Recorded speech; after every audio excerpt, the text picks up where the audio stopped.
Olá pessoal,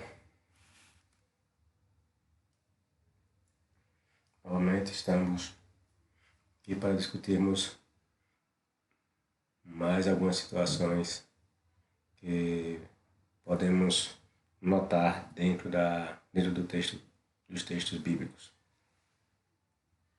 Vou fazer um paralelo entre a nossa realidade e a dos hebreus. É a Bíblia um livro para os nossos tempos? Um pai de família muito responsável teve que se afastar de sua família, a qual amava muito por motivos relevantes. Porém, ele prometeu-lhe que sempre manteria contato, sobretudo por cartas escritas. Disse-lhe ainda que em breve voltaria para o seio de sua família, logo que resolvesse algumas questões que poderiam afetá-la, ou seja, sua família, profundamente. Caso ele, como seu único provedor, não tomasse as providências cabíveis. Essa sua família era composta por esposa e 10 filhos, sendo que um desses era desobediente, porém muito inteligente e ainda assim muito amado por todos. Dito todas as orientações, a sua família partiu esse grande homem para seu destino. Passados alguns anos, o pai envia-lhes uma carta repleta de códigos e situações que ninguém em sua casa entendia. As situações abordadas naquela carta pareciam reportar a uma época muito passada. O amoroso pai parecia que estava vivendo numa época super atrasada. Suas orientações, pedidos e mesmo a forma de escrever aquela carta davam conta de que ou ele havia ficado louco devido ao longo período afastado da sua família, sua amada família, ou suas palavras não eram dirigidas a eles.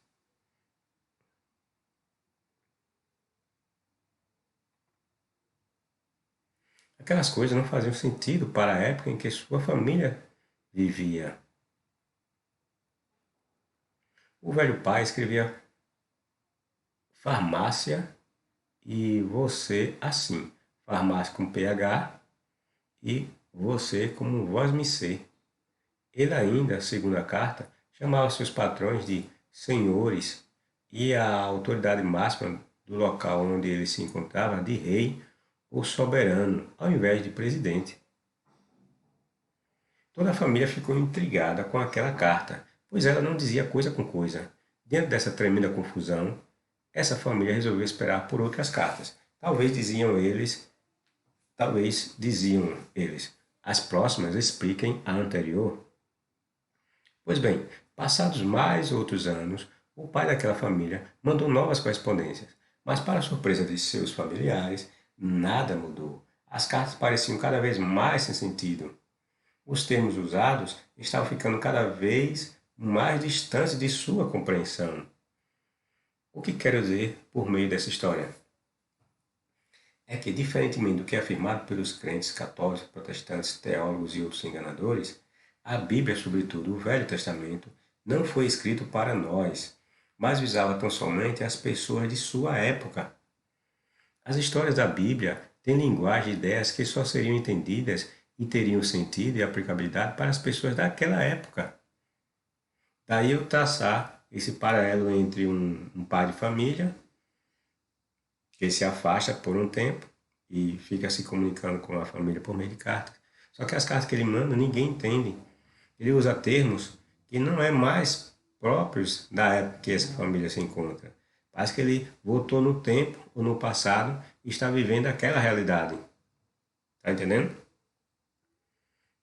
Se a Bíblia tivesse a intenção de alcançar pessoas além de sua época, encontraremos nela termos e referências relativas ao nosso tempo. Isso não aparece em suas páginas. As palavras, termos e referências que encontramos na Bíblia se dirigem a pessoas do passado, não a nós de nosso tempo. Não a nós, pessoas tempo de hoje. Só as lendas, mitologias e histórias completamente desencontradas, que só pessoas daquela época imaginavam que essas coisas ou essas histórias tinham razão de ser. Tome como referência o livro de Apocalipse, cujo conteúdo, dizem os crentes, havia inúmeras profecias que se cumpririam em nosso tempo e em tempos mais à frente. Se isso fosse verdade, encontraríamos nesse livro termos ou palavras que pessoas de nosso tempo entenderiam logo de imediato ao lê-lo. Mas não, nele só encontramos termos de uma época que só teriam sentido para as pessoas daquela época. Lá encontramos reis, escravos, cidade santa, que é uma referência a Jerusalém. Águia falante, nós encontramos uma águia falante lá dentro do livro de Apocalipse. Encontramos defuntos que falam que estão enterrados debaixo de um, de um altar.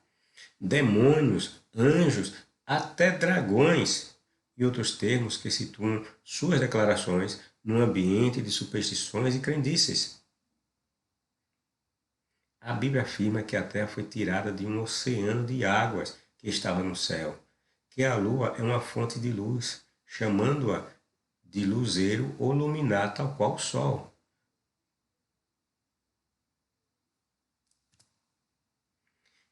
Distingue ainda a Bíblia as estrelas do Sol, ou seja, para o escritor bíblico, a Lua, o Sol, é um astro diferente das estrelas. Ela apresenta coelho como sendo um animal ruminante, chama o morcego de ave, chama a baleia de peixe. A Bíblia dá razões para acreditarmos em feitiçarias, em augúrios, em bruxarias e em sonhos. Todas essas concepções ou ideias não têm sentido para os homens de nosso tempo.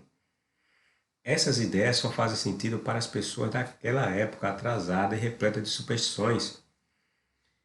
Eram elas que acreditavam nessas coisas. Quando apresentamos essas questões, os cristãos tentam justificá-las, porém sem sucesso algum. Com relação à questão de a Lua ser um astro de luz, de o Sol girar em torno da Terra, os crentes afirmam que a Bíblia foi escrita segundo a concepção de um homem dentro da atmosfera terrestre. Dizem que os relatos foram escritos segundo aquilo que os escritores aparentavam ver. Quer dizer, os crentes estão provando o que dizemos, ou seja, a Bíblia foi escrita para as pessoas daquela época. Por isso que as coisas relatadas por ela só têm sentido para as pessoas daquele tempo. E se os relatos bíblicos foram escritos dessa forma, a Bíblia não é palavra de Deus algum, pois seus escritos tinham tão somente a intenção de alcançar determinadas pessoas em uma determinada época e não as pessoas de todo o mundo e em diferentes épocas. Não tem sentido alguém falar para você hoje que a Lua tem luz tal como o Sol. Está entendendo? Mas naquela época tinha, porque as pessoas imaginavam que a Lua brilhava, que a Lua tinha luz própria, assim como o Sol tem luz própria. O absurdo de se dizer que o coelho é ruminante, dizem eles que o coelho é porque o coelho aparenta ser ruminante pela forma como se alimenta. Afirmam também que o morcego é classificado como ave porque naquela época as pessoas tinham uma classificação diferente da nossa e que o Deus hebreu não poderia utilizar uma linguagem de nosso tempo para aquela época, porque as pessoas não entenderiam. Então, isso é prova de que a Bíblia foi feita para aquelas pessoas daquela época e não para a nossa. Entendendo?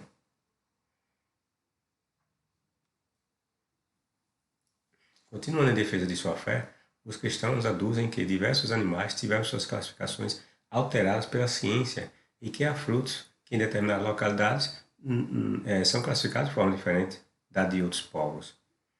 Tentam justificar, né, dessa forma que as classificações mudaram com o passar do tempo. Né? Tem frutas que não são classificadas como frutas e assim por diante. Essa é a tentativa de explicação dos crentes para justificar os erros grosseiros que a Bíblia apresenta. Mas tudo isso só prova que ela é um livro feito à maneira de ver e viver de um povo de uma determinada época. Essas alegações em nada reforçam a testa inspiração divina da Bíblia.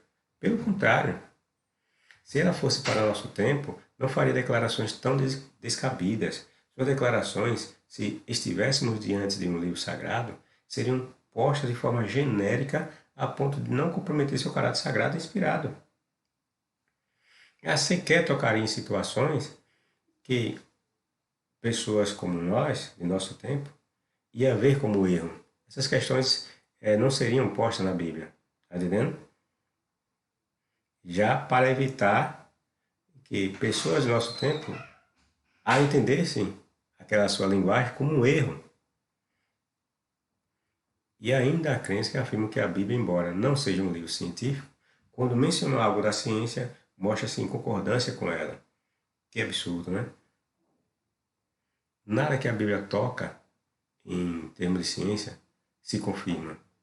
Tudo que ela fala em termos de ciência, que a pessoa possa entender que ali é algum termo científico, a Bíblia vai errar feio. Vai falar absurdos e besteira.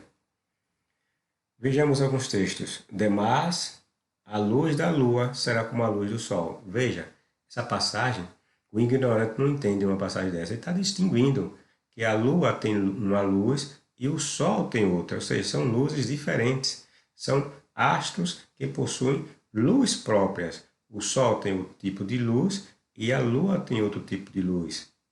Entendendo? E a luz do sol será cêntupla, como a luz de 7 dias, no dia em que Jeová atar a ferida do seu povo e curar o golpe da sua chaga. Deus fez os dois grandes luminares, o maior para governar o dia e o menor para governar a noite. Fez também as estrelas. Deus os colocou no firmamento do céu para iluminar a terra. Mentira! As estrelas, elas não servem para iluminar a terra.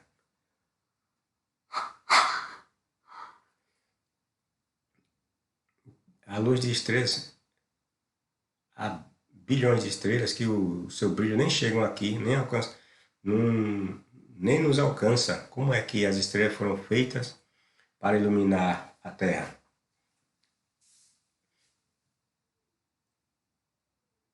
E o cristão não se dá conta desses absurdos e idiotices que a Bíblia fala. Governar o dia e a noite, e separar a luz das trevas. E Deus viu que ficou bom. Passaram-se a tarde e a manhã. Esse foi o quarto dia. A lua possui luz como se uma estrela fosse, afirma a Bíblia, como nós já vimos acima. Paulo, escritor do Novo Testamento, também achava que a lua era da mesma grandeza que o sol e que a grandeza das estrelas era diferente entre si e da dos primeiros.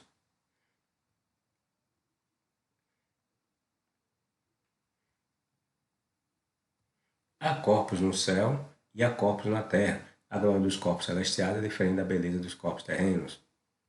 O sol, a lua e as estrelas, cada um tem o seu próprio esplendor. Veja, o texto é claro.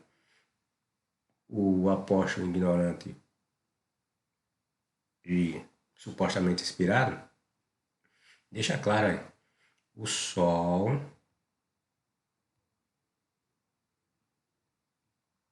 a lua e as estrelas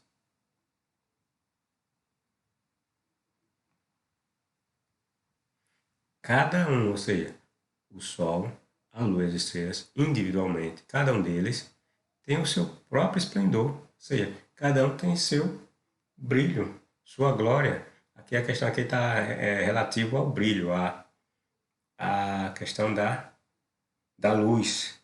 Ele está dizendo que cada um desses aqui tem seu esplendor próprio, sua própria luz. Quando sabemos que a Lua não tem luz própria, não tem esplendor próprio. O esplendor da Lua vem do Sol. E a pessoa vai ler um negócio desse e diz que a Bíblia é inspirada. E até as estrelas diferem em brilho e em grandeza entre si. Aí o cristão olha aqui, olha, tá vendo? Que inspiração, só poderia ser Deus mesmo para dizer uma coisa dessa. Porque nós sabemos que as estrelas, de fato, são diferentes uma da outra pelo seu, pelo seu grau. Por exemplo, nosso Sol é de uma estrela de quinta grandeza, diz a ciência, né? A estrela de grandeza muito maiores que o nosso Sol. Ou seja, as estrelas é uma mais poderosa do que outras em termos de grandeza e de esplendor, como diz Paulo. Só que essa diferenciação que Paulo faz não é porque ele sabe essas questões que nós sabemos hoje. É porque ele olhava para o céu e, de fato, quando nós olhamos para o céu, nós vemos estrelas brilhando umas mais que outras. Então, essa diferenciação que ele faz aqui do brilho das estrelas não é que ele tem esse conhecimento que nós temos de que a estrela é muito mais poderosa, bilhões de estrelas muito mais poderosas que o nosso Sol e, e coisas similares. Não, é porque ele, um hebreu dessa época, um judeu dessa época, primitivo e ignorante, que o que ele entendia do universo era só estrelas, que é o que ele olhava para o céu e via, lua lua e sol. Era esse o universo dos povos antigos que olhavam para o céu e viam. Então, até uma criança que olha para o céu e vai perceber que tem estrelas que brilham mais que outras, ou seja, tem estrelas que são mais brilhantes que outras. E essa era a mesma ideia que o Paulo quis transmitir quando falou essas coisas. Não é que ele tem inspiração nenhuma, que Deus falou para ele. Ele simplesmente ele fala de coisas que vê com o olho a olho nu. E a terra era sem forma e vazia, e havia trevas sobre a face do abismo, e o Espírito de Deus se movia sobre a face das águas. Ele estendeu a terra sobre as águas, porque sua misericórdia é eterna. A passagem diz que Deus tirou a terra do meio das águas, e é um absurdo. Foi ele quem fez surgir do fundo dos mares, olha, foi ele quem fez surgir dos fundos dos mares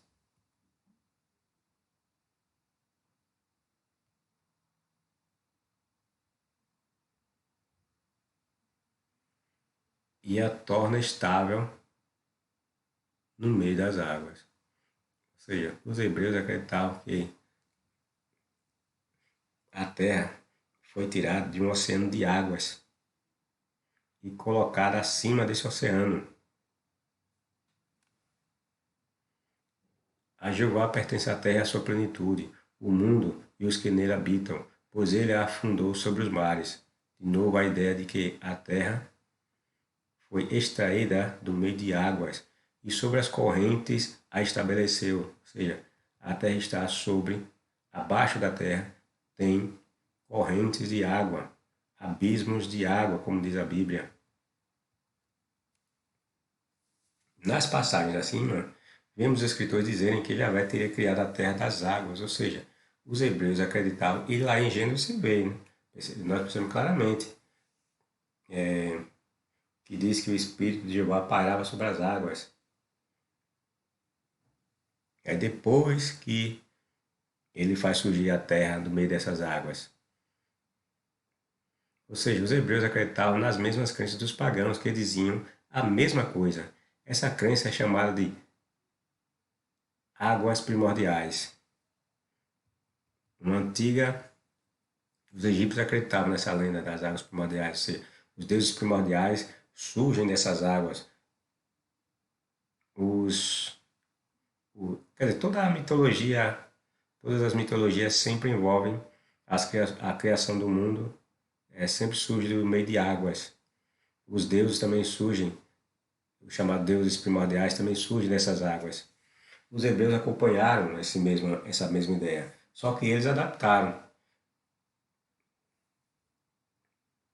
lá quando adotaram o monoteísmo. Mas os antigos hebreus acreditavam dessa mesma forma. E não era só os hebreus antigos que acreditavam. acreditavam nessas bobagens. Essa mesma crença está presente também no Novo Testamento. Não é só o Velho Testamento que apresenta essa história de águas primordiais. Eles voluntariamente ignoram isto, que pela palavra de Deus, já desde a antiguidade existiram os céus e a terra que foi tirada da água. Tá vendo? Pedro, supostamente apóstolo Pedro, acreditava que a terra foi extraída ou tirada da água. Apontando lá para o Gênesis capítulo 1. E no meio da água subsiste. No meio da água subsiste. Pelas quais coisas pereceu o mundo de então, coberto com as águas do dilúvio. Ou seja, o apóstolo de Jesus, que Jesus tanto ensinou, acreditava em águas primordiais. Acreditava nesse absurdo, dizer que a terra foi tirada das águas. O mundo e tudo que conhecemos foi gerado a partir das águas.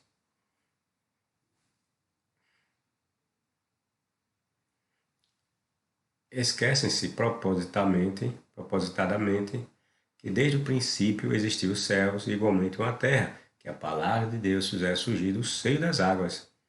Veja essa tradução aqui da 2 Pedro. Ela deixa bem mais claro que a palavra de Deus, quando Jeová falou lá no primeiro, Jeová não, na verdade foram os deuses, né, que falaram aquilo, né? Eles colocaram Deus, os hebreus monoteístas, colocaram lá porque estavam implantando o monoteísmo. Quando ele fala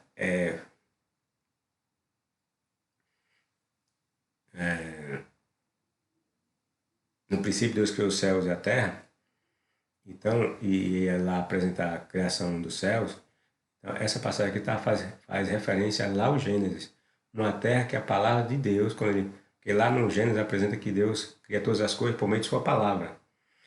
As coisas são criadas a partir da vocalização do Deus hebreu. Faça-se, né? Faça-se a luz, e a luz foi feita. Deus disse, faça-se relvas, plantas, animais, tal, que voem. Tudo era criado por meio da palavra de Deus. Mais tarde os cristãos vêm e inventam que essa palavra de Deus, o texto diz que é a palavra mesmo, literal, a palavra dele, que criava essas coisas. Aí os cristãos vêm e criam a história que Jesus é a palavra de Deus. Veja que imaginação, que deturpação do texto. Como o Deus hebreu falava e criava as coisas lá no Gênesis, os cristãos vieram e interpretaram que aquela palavra era Jesus, como uma segunda entidade da famosa Trindade. Por isso que João, lá no capítulo 1, diz que o verbo era Deus e o verbo estava com Deus, né? Aquela história toda. E o verbo, ou a palavra, também faz referência ao Gênesis, quando diz que Deus, pela palavra, o Deus hebreu, pela palavra, criou todas essas coisas. Aí os cristãos vieram, inventaram aquela baboseira lá de João, capítulo 1.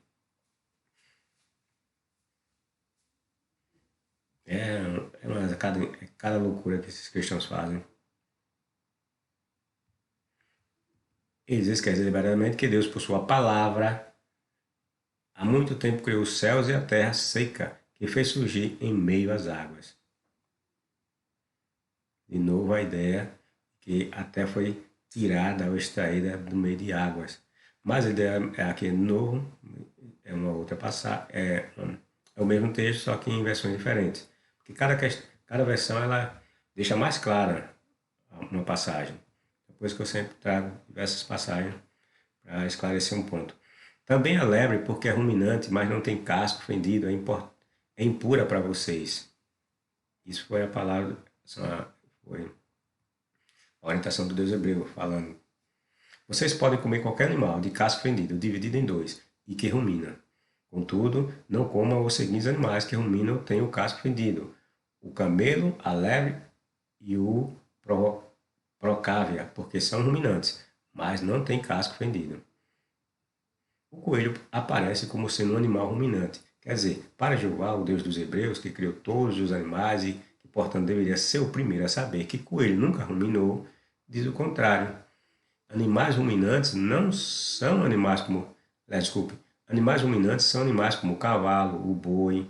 Por exemplo, estes animais possuem um estômago diferente dos demais animais. E para Javé ou Jeová, o coelho tem um estômago igual ao boi e cavalo. Você imagine? Como já dito, os crentes dizem que o coelho não é ruminante, mas aparenta ser um por causa da forma de mastigar o alimento. Só que a questão aqui não tem nada a ver, nada que ver se o coelho aparenta ser algo que não é. A questão não é essa. A importância ou a informação de se classificar o coelho como ruminante foi de Javé. Quem deu essa informação de que o coelho era ruminante não foi o hebreu, segundo o texto. O texto diz que foi Javé que passou essas orientações para os hebreus distinguir o que era animal puro e impuro. Era ele que determinava o que era um animal puro ou um animal impuro. E ele disse que o coelho era impuro porque era ruminante. Sendo que sabemos que o coelho não é ruminante. Só quem pensa que o coelho é ruminante é quem o analisa a olho nu e que vai tirar essa conclusão à base da pura aparência. A informação de classificar o coelho como ruminante foi de Javé. Ele deveria saber que isso não é verdade, pois que foi ele que fez os animais, não foi ele que criou tudo, não é ele que conhece a constituição de todo, de cada um dos seres que ele criou. Como foi que ele fez a fisiologia de todos os bichos? Logo, ele, mais que ninguém, deveria ter dito aos hebreus que coelho não era ruminante. Não importa ele dizer, não, mas é que todo mundo olhava e entendia o coelho como ruminante. Não tem nada a ver de você ser o criador das coisas, saber e você se sujeitar à, à aparente ideia que as pessoas tinham. Não, você tem a obrigação de passar a realidade das coisas. Não é você compartilhar do mesmo erro que as pessoas têm, porque não é Deus, né? Porque os hebreus não sabiam que o coelho era ruminante, porque não tinha capacidade de saber qual era a constituição de fato de um coelho. Mas o Deus hebreu não criou todas as coisas, como é que ele não sabia? Está entendendo? O Deus hebreu considerava o coelho como impuro, por ele ser ruminante e não ter casco partido. Só que o coelho não é ruminante.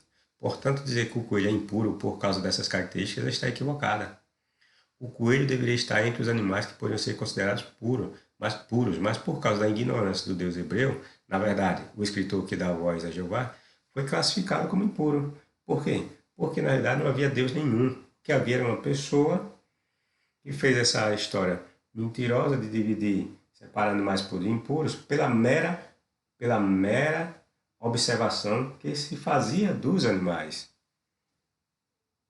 Que Deus nenhum, se existia falar ou dizer uma bobagem dessa, né? Que ia chegar para o nosso tempo, ia chegar até o nosso tempo e nós íamos ver que ali estava uma bobagem. Esse erro grotesco só mostra que Deus algum estava orientando os hebreus para determinar quem era impuro ou não.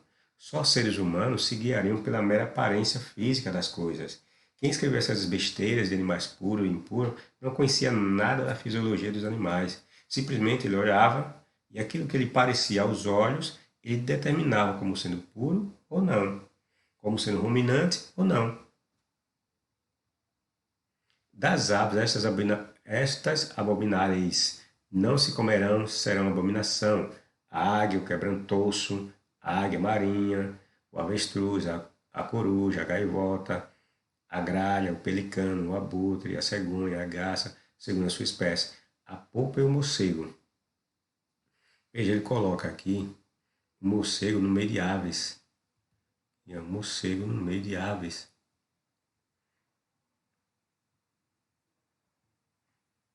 Das aves, olha. Das aves. Aí ele coloca o morcego como sendo uma ave. Que absurdo. E dizer que esse livro é inspiração de Deus nenhuma. Para. Nunca que houve um Deus inspirando o hebreu algum aí, nesses contos. Aqui o Deus hebreu classificou o morcego como ave. De fato, as classificações dos animais sofreram diversas mudanças ao longo do desenvolvimento das ciências. Isso não se pode negar. Há animais que eram classificados de uma forma no passado e hoje já não é mais assim. Claro, as classificações ou nomenclaturas dos animais são dadas pelos homens. Elas nunca foram dadas por Deus algum. Daí elas mudarem.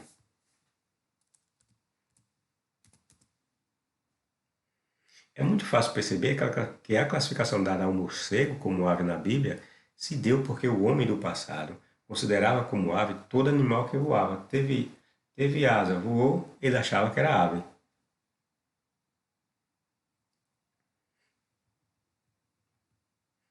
Essa era a classificação dos povos daquela época. Não foi classificação de Deus nenhum. Tá entendendo? Essa classificação era dos povos. Todos os povos tinham essa classificação. Não foi Jeová que deu essa classificação para que os hebreus colocassem o morcego ali como ave.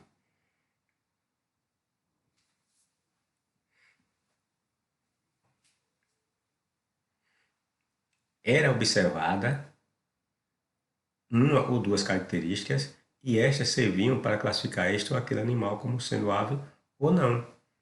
O crente não diz que a Bíblia não poderia dizer com precisão algo que ainda não existia em seu tempo, pois essa classificação era entendível para aquelas pessoas daquela época. Perfeito, crente. É isso mesmo. A Bíblia não foi feita para os homens de nosso tempo. Por isso que ela nos diz coisas que nós consideramos absurdas. Se fosse, não apresentaria uma classificação que, em nosso tempo, seria considerada errada. Mas para eles, aquela classificação era certa, era correta. Porque a Bíblia, ela apresenta as ideias daquele povo primitivo. Não é para povos de nosso tempo. A Bíblia diz que o morcego era ave porque quem a escreveu foi alguém que pensava assim. E estava escrevendo para outras pessoas que, como ele, pensava da mesma forma. E, e nós não pensamos dessa forma. Logo, o que está na Bíblia era para aquelas pessoas daquela época. Não há, nesse caso, inspiração divina coisa alguma em seus ditos. O mais interessante é que, nesses casos, os cristãos, os crentes, invocam em sua defesa que a Bíblia não é livro de ciência. No entanto, quando a ciência diz que o homem está na Terra há milhões de anos, dizem eles que a ciência está errada. Mas a Bíblia está certa ao dizer que há pouco mais de 6.000 anos que o homem está na Terra. Ou seja, quando é favorável para eles, eles dizem que a ciência está certa. Quando é desfavorável, eles dizem que a ciência está errada. A Bíblia diz que a Terra tem quatro cantos, ou seja, ela é quadrada. A Bíblia diz que o Sol se move, mas a Terra é imóvel.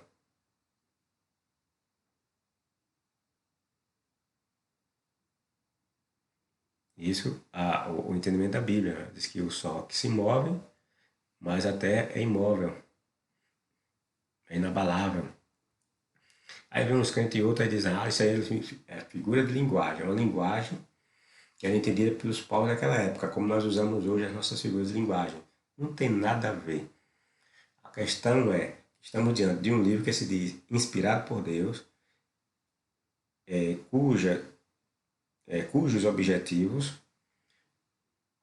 são passar mensagem para todos os povos. E isso a Bíblia não faz. Essa é a questão.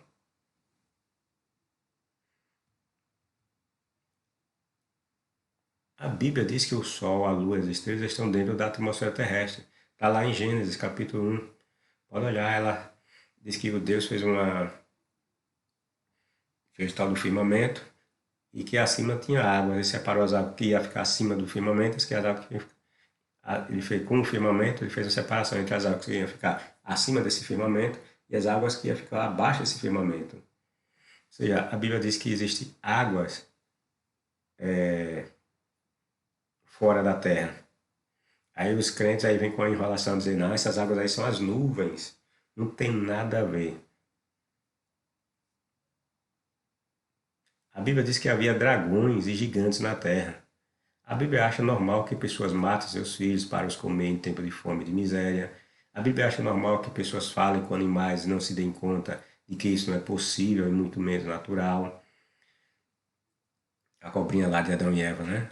A cobra falou e Eva achou natural a cobra falar e ficar dialogando com a cobra. Nunca parou para dizer. Quem foi que já. Nunca parou. Ela, o personagem Eva, né? Não parou para questionar. Cobra falando? Adão a mesma coisa. Vem ao encontro da mulher e vê e recebe as orientações da mulher que uma cobra falou para ela e ele também acha normal, natural a cobra ter falado para Eva. O Deus hebreu vem e castiga a cobra. Fala para a cobra como se a cobra pudesse ouvir. Sabemos que cobra não ouve e muito menos fala, né? Ou seja, totalmente vemos os traços de uma lenda. Aí eu digo, não, isso aí é figura de linguagem. A Bíblia acha normal que pessoas escravizassem outras. A Bíblia acha normal que pessoas saqueassem outras por meio do despojo. A Bíblia acha normal também que um homem mate outro para roubar sua mulher, sua casa e os filhos do de cujo, ou seja, do falecido morto, para torná-los seus escravos. A Bíblia acha normal ainda que os pais vendessem seus filhos como escravos para pagar suas dívidas. Desculpe, a Bíblia acha normal que pessoas inocentes pagassem suas vidas pelos erros de outros, pagassem com suas vidas, né? Pelos erros de outros. A Bíblia acha normal que pessoas devessem adorar um Deus que rouba, mata, assassina e discrimina pessoas. A Bíblia acha normal que um homem inocente morresse crucificado em favor de outros culpados e de outros criminosos. Tudo isso é um absurdo que só poderia ser considerado aceitável e normal para aquelas pessoas ignorantes imersas num mundo de extrema barbaridade e superstição. E sabemos que essas ideias estavam na mente das pessoas do passado, eram elas que acreditavam naquilo que lhes pareciam ser as coisas. Portanto, é fato, a Bíblia é um livro feito por pessoas de um passado antigo. Seu conteúdo só tem valor ou mesmo algum significado para aquelas pessoas. É isso aí, pessoal. Dê seu like, seu dislike, se for o caso, compartilhe, divulgue o canal, acione o sininho para receber novas notificações de novos vídeos e até a próxima.